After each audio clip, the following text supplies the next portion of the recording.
जी एक तो बहुत बहुत स्वागत है आपका। अब आगे क्या करना है, बहुत सारे अनाउंसमेंट्स आपको पहले से पता ही हैं। आगे क्या करना है, कैसे करना है, किस किस ज़िले में क्या करना है, उस पर हम चर्चा करेंगे। मूल रूप से एक एक ज़िले को लेकर चर्चा करनी है। एक ज़िले में एक एक साथी क्या करेंगे उस पर हम चर्चा करेंगे, पर उससे पहले कुछ जनरल बातें हैं जो हर ज़िले के साथियों के साथ होनी ज़रूरी हैं।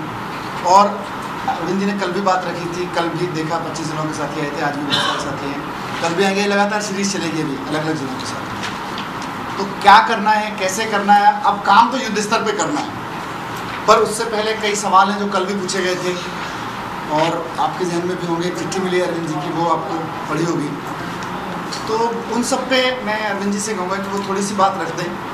फिर अगर कुछ सवाल जवाब हो तो छोटे से दौर में सवाल जवाब करके हम आगे बढ़ेंगे ज़िला वाइज, क्योंकि मुख्य उद्देश्य यहाँ बैठने का ये है कि अब हमको अपने ज़िले में क्या करना है और इस पूरे मूवमेंट को आगे कैसे ले जाना है। तो उससे पहले कुछ डाउट्स, जो कुछ ऑब्वियस डाउट्स हैं वो अरविंद जी क्लियर कर देंगे, फिर भी कुछ बचेगा तो उस पर हम चर्चा कर लेंगे। एक प्रश्न जो चारों तरफ ये उठ रहा है कि अन्ना अलग हो गए हैं, टीम अलग हो गई है। अन्ना तो पार्टी नहीं बनाना चाहते थे, ये टीम ने ज़बरदस्ती अन्ना से पार्टी बनवा दी, ऐसा एक प्रचार चल रहा है। पहली चीज़ तो ये कि अन्ना ने आखिरी 2 दिन में जो भाषण दिए और अन्ना ने जो ब्लॉग लिखा, उसमें कहीं अन्ना ने ये कहा कि मैं पार्टी बनाने के पक्ष में नहीं हूँ, कहीं एक भी जगह कहा हो? कहीं पढ़ा आप लोगों ने? नहीं पढ़ा।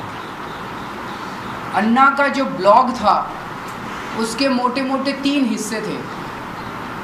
पहले हिस्से में अन्ना कहते हैं कि हमें राजनीतिक विकल्प देना पड़ेगा, साफ साफ कहते हैं। लेकिन मेरे मन में कई प्रश्न हैं। पैसा कहाँ से आएगा? इस देश में लोग पैसे और दारू से वोट डालते हैं, उसका क्या करेंगे? हम जो कैंडिडेट्स सेलेक्ट करेंगे वो कैसे करेंगे, उसकी प्रक्रिया क्या होगी? वो कैंडिडेट भ्रष्ट नहीं हो जाएंगे, इसकी क्या गारंटी है? तो ये सारे प्रश्न तो हमारे भी दिमाग में हैं और इसीलिए हमने बार बार कहा कि जनता अपनी राय भेजे, और जनता राय भेज रही है। हमारे पास 8000 तो ईमेल आए हैं और 2-2,500 चिट्ठियाँ आई हैं अभी तक। तो जनता अपनी राय भेज रही है और बहुत अच्छे सुझाव आ रहे हैं। हम अगर 4 लोग बैठ के कमरे में तय कर लेते कि भाई अब तो ये तरीका होगा, तो फिर तो हमारे में और कांग्रेस और बीजेपी में क्या फ़र्क रह जाता, हम भी हाईकमांड बन जाते। तो ये तो जनता से सारे सुझाव आ रहे हैं और उसी से हम तय करेंगे। तो ये प्रश्न है। तो पहला अन्ना के ब्लॉग में ये था कि भाई विकल्प देने के लिए तो हम तैयार हैं, लेकिन विकल्प देना इतना आसान नहीं है, बहुत सारे प्रश्न हैं और मैं जनता से आह्वान करता हूँ कि मुझे बताओ। ब्लॉग का दूसरा हिस्सा था कि मेरे साथी अब पार्टी बनाने जा रहे हैं, मैंने उनको कहा है कि कहीं सत्ता और पैसे के खेल में ना फंस जाएं। अगर किसी दिन वो सत्ता और पैसे के खेल में फंस गए तो मैं अपने आप को अलग कर लूँगा। ये तो अच्छी बात है। किसी दिन सत्ता और पैसे के खेल में अगर ये पार्टी फंस गई तो मैं भी अपने आप को अलग कर लूँगा।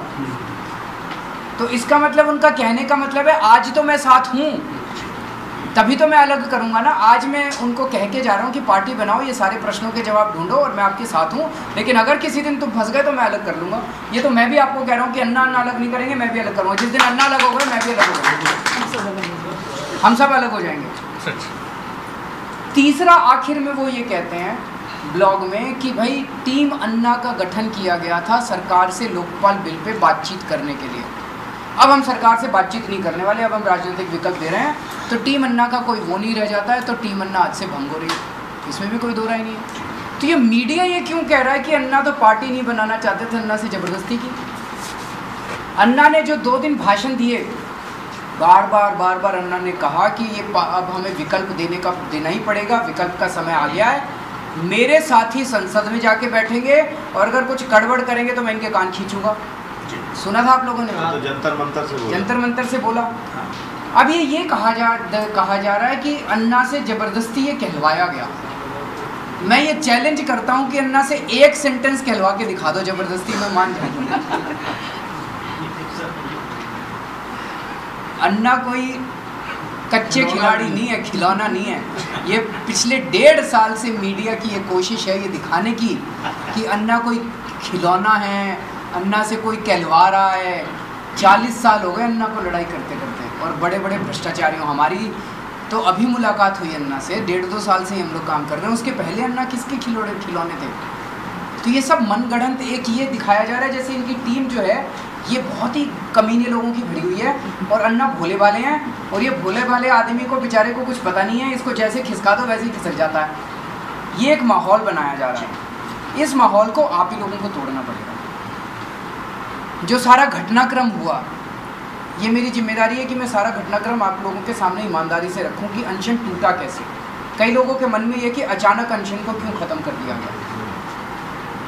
हम लोग अनशन के ऊपर बैठे, मेरा 8वां दिन था, अन्ना जी का 4था दिन था। चूँकि मैं इस पे था, मेरे को डायबिटीज़ भी थी और जिस तरह से वो था कीटोन्स के लेवल बढ़ गए थे। अन्ना जी हम लोगों की सेहत को लेके बहुत ज़्यादा चिंतित थे। इस दौरान 5वें-6ठे दिन से लोगों ने वहाँ पे, जितने लोग जंतर मंतर पे आ रहे थे, प्ले कार्ड के ऊपर कि अन्ना पार्टी बनाओ, इन लोगों से कुछ मिलने वाला नहीं है, अन्ना अपने को और साथियों को मारो मत आप, इस तरह से खूब लोगों ने कहना चालू किया। इस बार आप ये भी मानेंगे कि देश भर में जो ऊर्जा पिछले साल अगस्त में और अप्रैल में देखने को मिली थी, वो ऊर्जा इस बार नहीं थी। जंतर मंतर पे तो 3-4 दिन से भीड़ आनी चालू हो गई थी, काफ़ी ऊर्जा हो गई थी। दिल्ली, बम्बई में भी और बेंगलोर में भी धीरे धीरे ऊर्जा बढ़ रही थी, लेकिन देश के बाकी हिस्सों में कहने को 400-450 जिलों में हो रहा था, लेकिन छुटपुट था। वो ऊर्जा नहीं थी, जनता नहीं थी, कार्यकर्ता थे। कहीं 100, कहीं 200, कहीं 500, इससे ज़्यादा नहीं थे। तो अन्ना ने कई पूछा मेरे से कि क्या कारण है।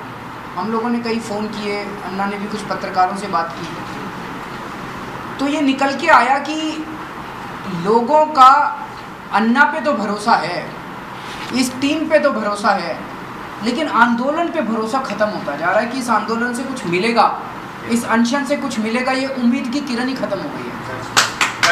सही बात थी। लोग बार बार ये कह रहे थे कि जी अनशन से आपको लगता है सरकार लोकपाल दे देगी अब, या कोई भी पार्टी दे देगी अब। सबको संसद में बहस के बाद बिल्कुल स्पष्ट हो गया था, दिसंबर की बहस के बाद लोगों, और लोगों को ये उदाहरण दे दीजिए, जमशेदपुर वाला उदाहरण दे दीजिए, टाटा वाला जो आप बता रहे थे सुबह, दीवार तोड़वाने वाला, वो अलग। अभी इसमें बोलिए वो अच्छा ही काम लगा।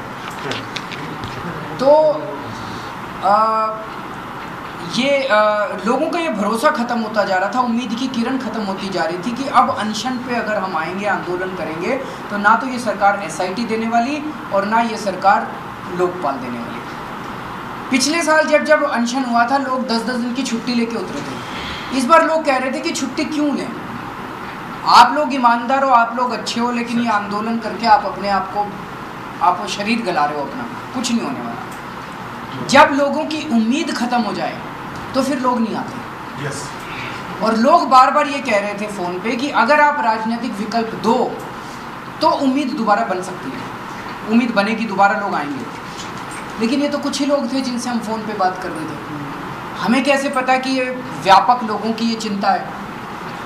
तो जब 8वें दिन हम लोग अनशन पे थे, शाम को हम लोगों को ये पता चला कि कल सुबह 23 देश के महानुभाव लोगों की चिट्ठी आने वाली है। उसमें वो हम लोगों से ये अपील करने वाले हैं कि आप अपना अनशन ख़त्म कीजिए और इस देश को राजनीतिक विकल्प दीजिए। तो हम लोगों को अन्ना ने बुलाया और पूछा कि क्या करना चाहिए। हम लोगों ने कहा कि ये चिट्ठी जनता में डाल देनी चाहिए और जनता से 3-4 दिन का समय देते हैं, जनता से पूछते हैं कि जनता को क्या लगता है, वॉलंटियर्स को क्या लगता है। टीवी के पे और डिबेट होंगे, वॉलंटियर्स लिखेंगे, जनता लिखेगी, तो फिर देखते हैं 3 दिन बाद जनता क्या कहती है। और जो कुछ जनता कहेगी फिर हम आपस में एक दिन 24 घंटे लेके उसके ऊपर चर्चा करेंगे और फिर अनाउंस करेंगे कि क्या करना है। अगले दिन सुबह 12 बजे चिट्ठी आई इन लोगों की। उसके बाद वो सारी घटना, वो चिट्ठी वहाँ पे जनता जो बैठी थी जंतर मंतर पे, उनसे पूछा गया और लगभग 95% से ज़्यादा लोगों ने हाथ उठाए कि हम इससे सहमत हैं। जितने लोग वहाँ बैठे हुए थे जंतर मंतर, हम कह सकते हैं कि जंतर मंतर देश नहीं है। उसी वक्त टीवी चैनल्स ने ये चलाना चालू कर दिया सर्वे। जी न्यूज़ के ऊपर करीब 2 घंटे में 70,000 लोगों के वो आ गए SMS की 96% से ज़्यादा लोग कह रहे हैं कि आप विकल्प दीजिए। और यही बाकी सारे चैनल्स का वो था। अन्ना अपने रूम में चले गए। अन्ना ने कई लोगों से बातचीत की फ़ोन के ऊपर, अपने पुराने साथियों से इधर उधर बातचीत की, और 3:30-4 बजे के करीब अन्ना स्टेज पे गए और उन्होंने अनाउंस किया कि मैं राजनीतिक विकल्प देने के लिए तैयार हूँ। उन्होंने ये तय किया कि अब 3 दिन रुकने से फ़ायदा नहीं है, जनता की पल्स नब्ज़ तो पता चली गई है। अब ये 70,000 है कि 7 लाख SMS आए, वो बात एक ही है। हालांकि 3-4 दिन के बाद तक 6 लाख के करीब SMS आ गए थे, 7 लाख हो गए थे। तो अन्ना ने उसके बाद ये तय किया, 3:30-4 बजे वो स्टेज पे गए, उन्होंने अनाउंस कर दिया कि भाई मैं राजनीतिक विकल्प देने के लिए तैयार हूँ। और उसके बाद फिर उन्होंने मुझसे कहा कि अब हमें संडे तक या आगे 3-4 दिन और अनशन की क्या ज़रूरत है, तुम्हारी तबीयत ख़राब हो रही है, ये सारे अनशनकारी 22 लोग अस्पताल जा चुके हैं, उनको बहुत चिंता थी इसकी। तो उन्होंने फिर अनाउंस किया कि कल शाम को 5 बजे अनशन समाप्त हो जाएगा। तो किसी भी युद्ध के अंदर कमांडर तो एक ही होता है, नेतृत्व तो एक ही होता है। तो मेरे पास कई SMS आने लगे वॉलंटियर्स के, खास तौर से। जनता तो खुश थी, वॉलंटियर्स को लगा कि अचानक कैसे हो गया। जैसे इंडिया गेट के ऊपर कई सारे 10,000 लोगों की भीड़ इकट्ठी हो गई थी जो थाली चम्मच लेके खड़े थे, और अचानक उनके कानों में आया कि भाई अनशन ख़त्म हो गया। तो एकदम से हुआ कि ये क्या हो गया। तो उन लोगों के, कई लोगों के वो आए कि भाई ये क्या हो गया। तो मैंने शाम को, रात को पूछा अन्ना से कि ऐसा लोग कह रहे हैं, अगर आप स्टेज से इसके बारे में कुछ क्लैरिफाई करें तो उन्होंने कहा कि इनको क्या लग रहा है कि मेरा निर्णय गलत है। मैंने कहा नहीं, ऐसा अभी तक मुझे किसी ने नहीं कहा कि निर्णय गलत है। और कुछ जब वो 5% 7% लोग कह रहे हैं कि निर्णय गलत है, लेकिन 90% से ज़्यादा लोग कह रहे हैं निर्णय ठीक है। लेकिन उनका ये क्या कहना है बहुत सारे लोगों का कि हमसे पूछा नहीं गया।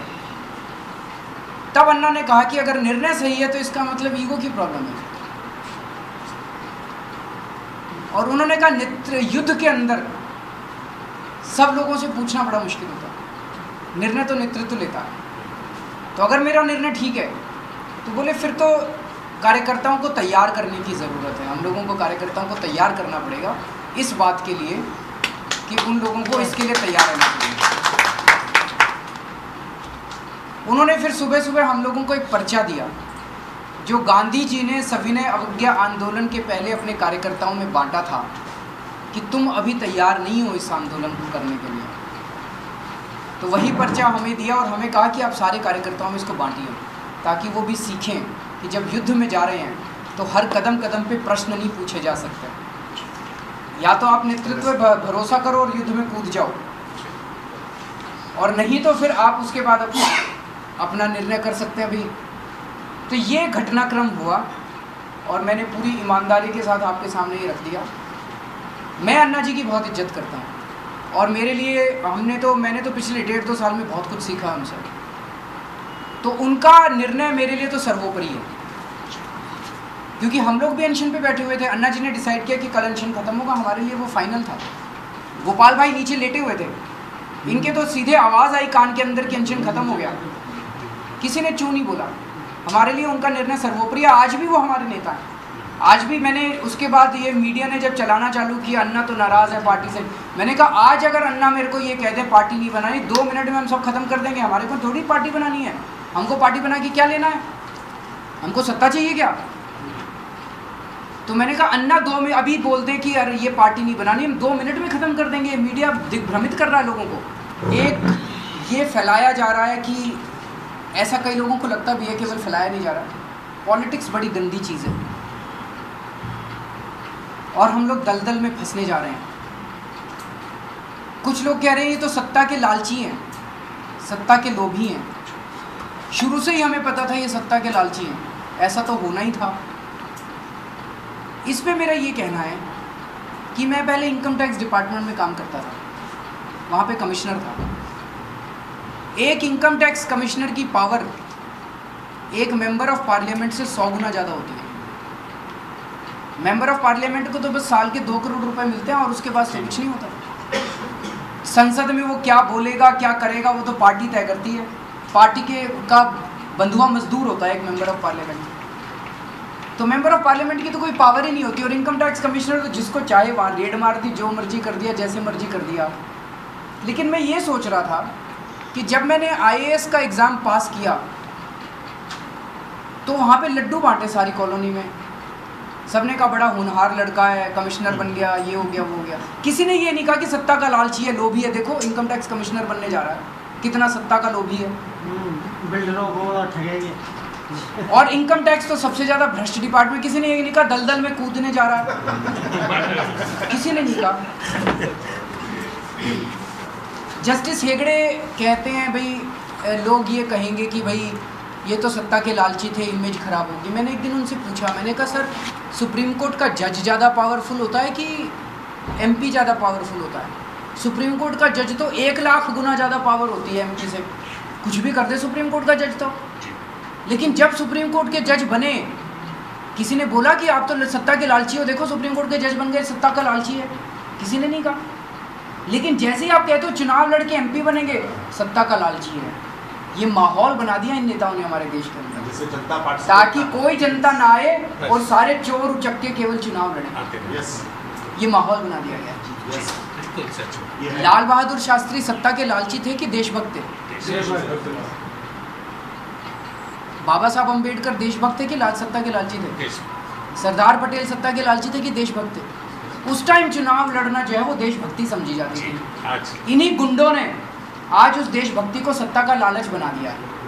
हम इसको वापस देशभक्ति क्यों नहीं बना सकते? इसीलिए हम लोगों को ये करना पड़ेगा। इनकम टैक्स की नौकरी हम लोगों ने इस एमपी का चुनाव लड़ने के लिए नहीं लड़ी थी, छोड़ी थी। अगर सत्ता का लालच ही होता तो बहुत ज़्यादा ताकत थी उस टाइम। किरण बेदी पुलिस में थी, ये आज तक आपने सुना कि किरण बेदी ने 1 पैसे की रिश्वत ली है? वहाँ रिश्वत नहीं ली, अब ये चुनाव लड़के रिश्वत लेंगे। तो ये माहौल जो है ये गड़बड़ किया जा रहा है। और हम जब जाएंगे फील्ड में तो लोगों से तर्क करना पड़ेगा। हम गुस्सा ना हो, लोगों के जो तर्क हैं वो बेचारे क्या करें, वो तो सुन रहे हैं चारों तरफ, हमें उनको समझाना पड़ेगा, ये सारे तर्क देने पड़ेंगे। ये धीरे धीरे समझ में आने लग गया था हम लोगों को कि ये जो लोकपाल बिल है, ये लोकपाल बिल अब इस व्यवस्था से तो नहीं मिलने वाला। कोई पार्टी नहीं देने वाली, ना बीजेपी देने वाली। बीजेपी एक तरह से हमारे इस आंदोलन का फ़ायदा उठा लिया।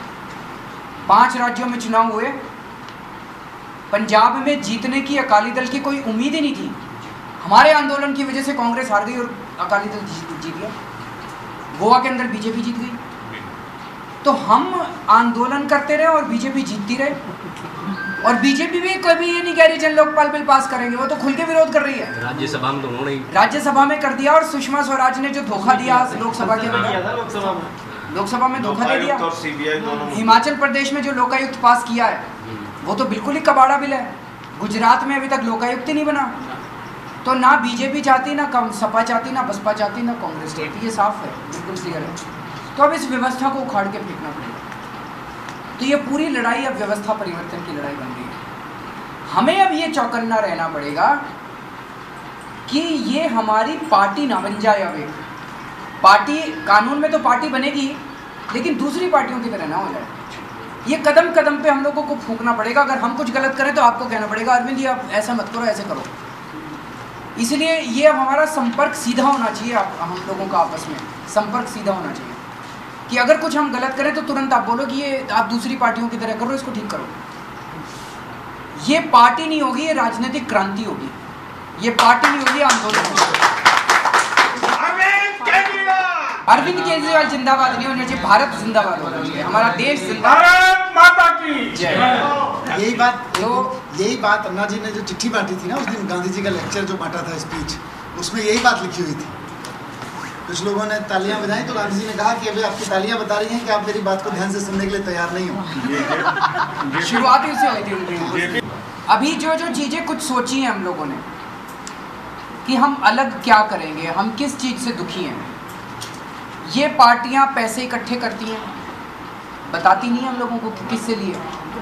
इनकम टैक्स में इन्होंने एक कानून बना दिया, इनकम टैक्स एक्ट में, कि 20,000 से नीचे का कोई डोनेशन देगा तो वो बताने की ज़रूरत नहीं है।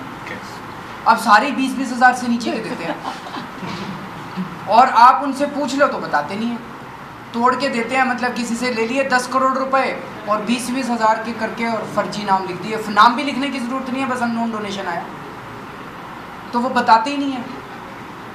हम जो करेंगे, हम 5 रुपए के डोनेशन को भी बताएंगे, कानून में जो मर्जी लिखा हो, हमें कोई मतलब नहीं है। हम अपनी वेबसाइट आज भी बता रहे हैं, हमारे पिछले जब साल रामलीला मैदान में 26,000 लोगों ने हमें डोनेशन दिया था, 5 रुपये का, 10 रुपये का।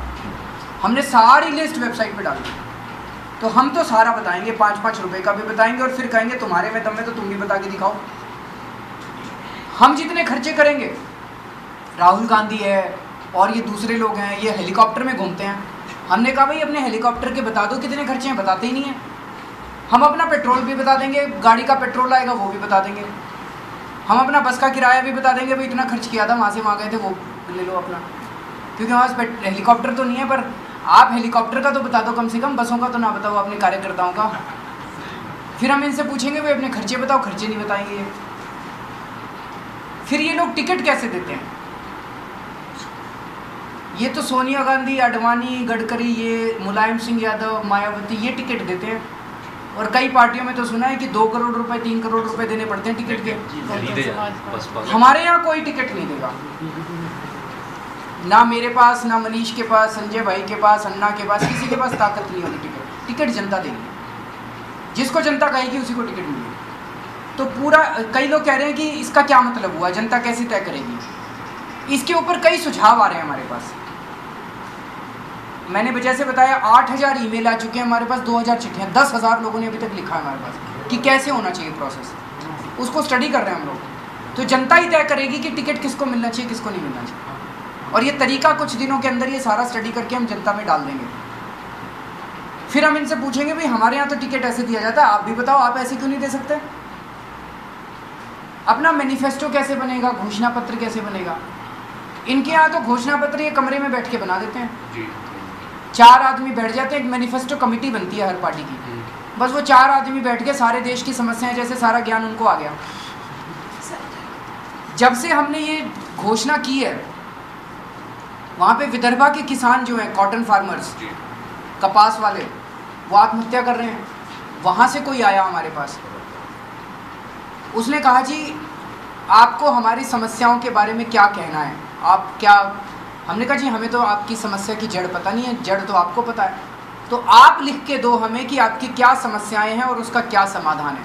मैं आपको ये वचन दे सकता हूँ कि आपका हूबहू एक एक शब्द हम अपने घोषणा पत्र में डाल देंगे। उसी तरह से गन्ना के किसान हैं, गन्ने के किसानों की समस्याएं कपास के किसानों की समस्या से बिल्कुल भिन्न है। आलू वाले किसानों की समस्याएं और चावल वाले किसानों की समस्याएं गन्ने के और कपास के किसानों से बिल्कुल भिन्न है। तो उनको भी हमने कहा कि आप अपनी समस्याएं और समाधान लिख के दीजिए, हम इसमें डाल देंगे। लेबर जो है, लेबर की समस्याएं बिल्कुल अलग है, वो अपनी समस्याएं लिख के दे, हम उसको डाल देंगे। व्यापारियों की समस्या, तो जो जो सेक्शन है, जो जो तबका है, हम देश भर में घूमेंगे और जनता से पूछेंगे कि आपकी क्या समस्याएं हैं और आप ही बताओ क्या समाधान है, हम उसको डालते जाएंगे। ऐसे हमारा मैनिफेस्टो बनेगा, ऐसे हमारा घोषणा पत्र बनेगा। लेकिन ये पूरा आंदोलन 4 चीज़ों पे हुआ था: Lokpal bill, right to recall, right to reject और ग्राम सभाओं को सीधे पावर देना। इन 4 चीज़ों के ऊपर तो हम कटिबद्ध हैं, वचनबद्ध हैं। ये 4 चीज़ें तो सबसे ऊपर आएंगी हमारे मैनिफेस्टो में, घोषणा पत्र में, कि अगर ये आंदोलन संसद में पहुंचता तो 1 महीने के अंदर ये 4 चीज़ें पास होनी चाहिए।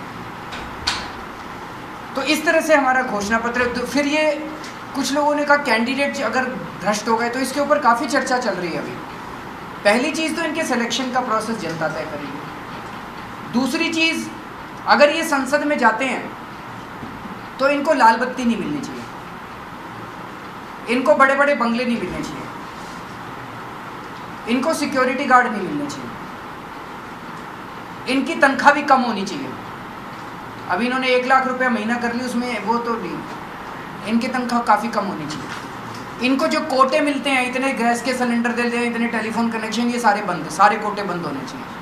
ये एमएलए और एमपी फंड जो है ये बंद होना चाहिए। और जो कानून संसद में पेश हो वो ये अपनी ग्राम सभाओं में लेके जाएं, जनता से पूछे भाई आपको इस कानून पे क्या कहना है। जो जनता इनको कहे वही बात ये आके संसद में रखें। ये हमारे रिप्रेजेंटेटिव हैं, ये हमारे मालिक नहीं है, मालिक बन के बैठ जाते हैं ये। तो एक दिन हम आपस में बात कर रहे थे, एक आदमी आया टिकट लेने के लिए, कहता जी टिकट चाहिए। फिर हम आपस में बात कर, कहता अगर लाल बत्ती भी नहीं है, बंगला भी नहीं है, तो टिकट लेके क्या करूँगा? फिर आप रखो अपने टिकट अपने पास। और अगर कोई भ्रष्टाचार करता हुआ पकड़ा जाए, सांसद या कोई विधायक, तो फिर 3 महीने के अंदर उसकी जांच पूरी होनी चाहिए और उसके ऊपर अगर चार्जशीट फाइल हो जाती है तो उसको फिर संसद से बर्खास्त करना चाहिए। संसद के अंदर अब लालू यादव, मुलायम सिंह यादव, कनीमोई, कलमाडी ये नहीं बैठ सकते संसद के अंदर, ये खत्म होना चाहिए। अब अगर आपके ऊपर चार्जशीट हो गई तो आपको संसद छोड़नी पड़ेगी। ठीक है कि नहीं है? तो इस तरह की राजनीति हम लोग करना चाहते हैं। सबसे पहला हमें ये करना पड़ेगा, इस कुर्सी की सारी पावर को खत्म करना पड़ेगा। तो ये सारी पावर जनता की के पास जाए, ग्राम सभा निर्णय ले। ग्राम सभा अगर कानून ग्राम सभा से पूछ के बने, ग्राम सभा चाहे तो किसी भी अफसर को बर्खास्त कर सके, ग्राम सभा चाहे तो अपने गांव के अंदर स्कूल नया खोल सके, उसको एजुकेशन डिपार्टमेंट से पूछने की जरूरत नहीं हो। किसी गांव के लोगों ने अगर बैठ के निर्णय ले लिया कि हमें स्कूल चाहिए, तो एजुकेशन डिपार्टमेंट की ये जिम्मेदारी होगी कि वो स्कूल बनाए, नहीं तो एजुकेशन डायरेक्टर को ग्राम सभा बर्खास्त कर सके। सांसद और वोटर की जो पावर है उसको एक करनी है। हाँ, सांसद की पावर नहीं होनी चाहिए, वोटर की पावर, वोटर के बराबर कर देनी चाहिए। बराबर भी नहीं, पावर वोटर की हो, निर्णय वोटर लेगा, डिसीजन वोटर लेगा और उसको आदेश देगा, प्रेजेंट करेगा वो, आदेश देगा वो उसको सांसद को, और सांसद अगर वो ना करे तो सांसद को वापस बुलाने की और सांसद को जेल भेजने की पावर वोटर के पास होनी चाहिए। ये जिस दिन आप कर देंगे, जिस दिन इस कुर्सी की पावर को खत्म कर देंगे, मुझे लगता है फिर यहाँ कोई भी, फिर पहली बात तो गलत लोग यहाँ पे आके बैठने बंद कर देंगे। वही आके बैठेगा जो यहाँ पे सर्विस करने आया, जो यहाँ पे सेवा भाव वाले, उसे यहाँ कुछ नहीं मिलेगा, मेवा भाव वाले में। एक और मैं आपको बात बता दूं, बतानी भूल गया कि जब हमारी पहली मीटिंग, अभी एक तैयारी समिति बनाई है हम लोगों ने, हमारी पहली मीटिंग अभी पिछले रविवार को ही, सबसे पहला हमने ये काम किया कि हमारी क्या जवाबदेही होगी। जितने लोग तैयारी समिति में हैं और जितने लोग बाद में नेशनल काउंसिल में या वर्किंग कमेटी में जाएंगे, सबसे पहले हम लोगों ने अपने लिए लोकपाल गठित किया पहले 1 घंटे के अंदर। उस लोकपाल में हमने 3 लोगों को डाला है, justice AP Shah, justice Sudarshan Reddy और लिंगडो साहब। और हमने अपने ऊपर ये 4 जुर्म रखे हैं कि अगर हमारे में से किसी के ऊपर भ्रष्टाचार का आरोप है, अगर हमारे में से किसी के ऊपर अपराध का आरोप है, या नशेड़ीपन का आरोप है, या चरित्र का आरोप है कि गलत चरित्र है, तो आपको हमारे पास आने की जरूरत नहीं, आप सीधे जस्टिस AP शाह के पास जाके शिकायत कर सकते हैं। और अगर वो लोग अपनी तहकीकात में ये पाएंगे कि प्रथम दृष्टि में आरोप बनता है, साबित नहीं होना, प्रथम दृष्टि में आरोप बनता है, तो मुझे पार्टी छोड़नी पड़ेगी।